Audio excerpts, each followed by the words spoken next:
Enough is enough মা। একটা মানুষ কত স্নান করতে পারে? এই তো সেদিন পরশুদিন স্নান করলাম, আজকে আবার স্নান করতে হবে? মাত্রাতিরিক্ত কোনো কিছুই ভালো না। সবকিছুর একটা সীমা থাকা উচিত, স্নানেরও একটা সীমা থাকা উচিত। অতিরিক্ত স্নান করলে কি হয় কখনো গুগল করে দেখেছো?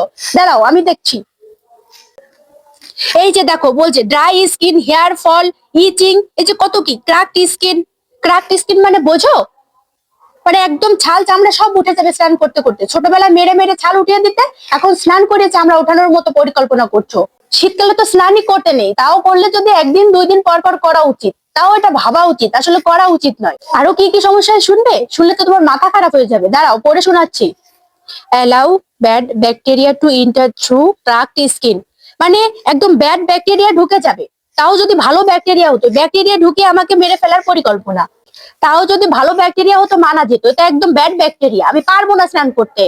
এখানে পরিষ্কার লেখা আছে অতিরিক্ত স্নান করলে স্কিন একদম ড্যামেজ হয়ে যায়, একদম ড্রাই হয়ে যায়। আমার স্কিন আমার কাছে, তোমাদের জন্য আমার স্কিনের সাথে আমি ছেলেখেলা করতে পারবো না।